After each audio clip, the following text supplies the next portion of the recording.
Hello everyone, today I'm working on this C44-9. It's used, but it's gently used. I don't see any dirt in it. The only reason why I know it's used is because the coupler here is a little bit longer and the handrails here have been put on for me. Other than that, it's in real good shape. Everything's there, just needs maybe a little cleaning, and that's it. So let's get to work on that. Shell removal on these is pretty easy, and then I'll do one for the front, and that's it. That's all you had to do. So what I'm going to do first, I'm going to wash the shell using dish soap and some water in my toothbrush. So while my shell dries, I'm going to work on my drive system. So the first part is we can remove the circuit board. Just pull it up and back. If you want to switch this to DCC, that's all you need to do. Change out the circuit board. There's some nice drop-in ones available. This one I'm going to keep it DC, so that won't be too hard to do. So I'm just going to loosen these screws. Let's say I was only interested in cleaning out the wheels. I don't have to take it all apart. I can just loosen out these screws and then pry with my screwdriver at the end here. That should give me just enough slack to release my trucks. Don't pull hard on these. They have a pin that can be broken, and if you break the pin, then you're in trouble. There. That's all you need to do. This is the pin here that breaks. So there's one on both sides. That's the only thing holding your truck in its place. So yeah, be careful. But that could save you quite a bit of time if you wanted to just work on cleaning the wheels.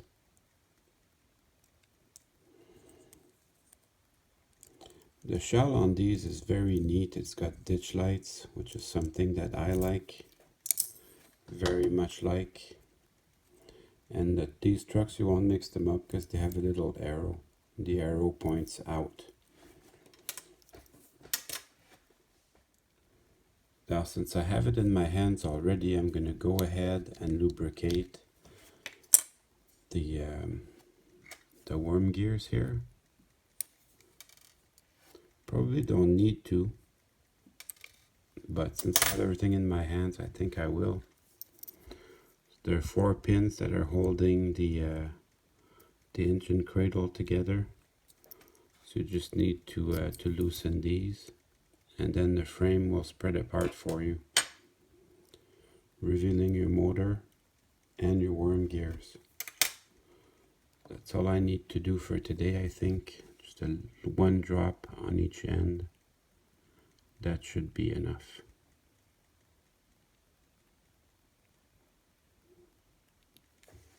There. Now I'm happy with that. So I'm just going to bring the 2 frame halves together. There's insulators on each screw, so make sure you have those. If they drop out for some reason, you could have a short circuit, and that would be bad.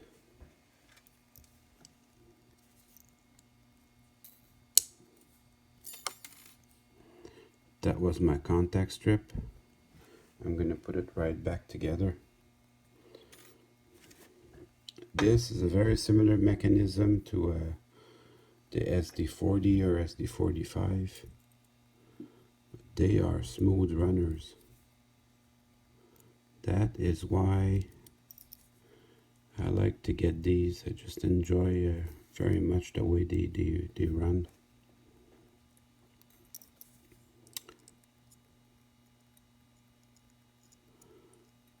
So the prices have gone up for engines. I don't know if you noticed. During the pandemic, the prices went up for everything. Hot Wheels, baseball cards, and like most collectibles, including trains. I took a second to wash my fuel tank at the same time. So these, they come apart. You just put your screwdriver in the space here, in that joint, and we'll pry them out very gently. They're pretty good, these. There's some engines. The plastic is good quality. Some engines I've had for 30 years, and the plastic is still subtle. And I can still move it around and it doesn't crack. I have antique cars also. The tires after 10 years, they crack. I don't know if you knew this.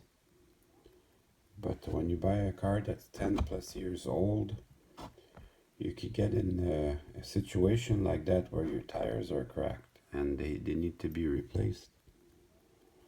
When I look at Jeleno's videos, he's a good communications guy, Jeleno. The videos are always very interesting. And he has always got interesting stories. At any rate, when I look at this collection, all these cars, they need maintenance, they need oil changes, and this and that knick-knack replaced. Including tires. Every 10 years, it's got to replace every tire on every car.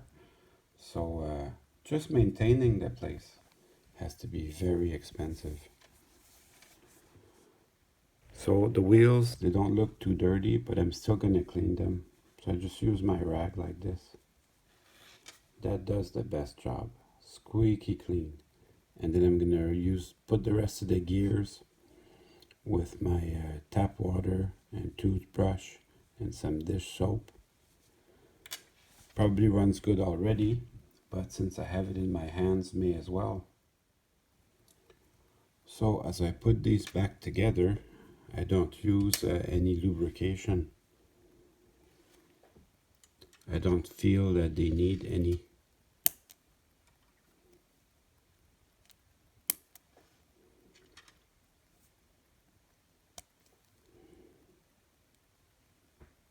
So everything looks good in here. And I'm gonna put the contact strips back in. Just make sure they're in their, every axle's in their bearing caps. And then there's little pins that's situated on the truck. So make sure that everything's where they should be. And then you can bring in the side frames.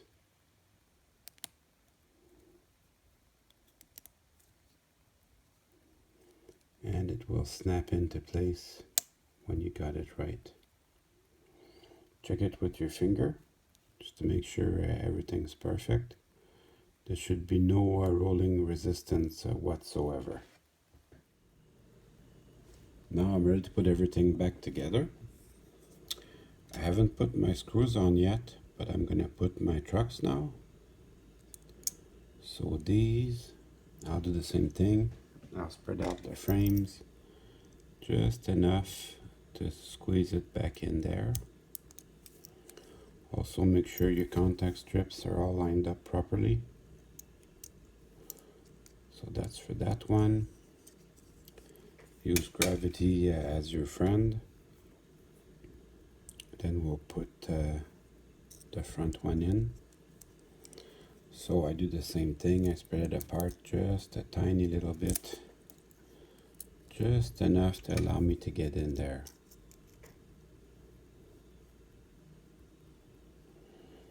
So there's no screws, so that shouldn't be too hard.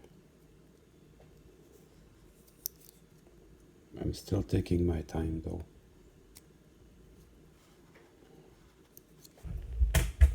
I use my little bit bigger one just to get it spread out. There we go. Then I check my contact strips to be sure everything's aligned properly. I can also bring back my circuit board. On the circuit board, this side's just gonna fall in. but the other side you have to make sure you hold it down. So then once you got it, you can squeeze it back in there to its correct placement. Then I can tighten my 2 screws. And the best thing to do would be to try it on the track, but I'm pretty confident here, so I'll just go ahead and put the shell back on.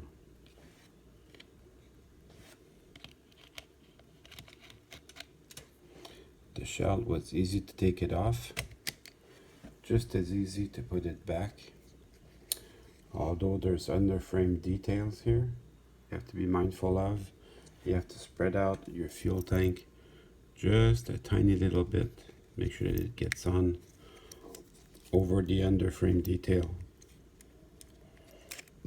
That looks awesome. And now it's time to run some trains. Well, I hope you enjoyed the video. I certainly had fun making it for you.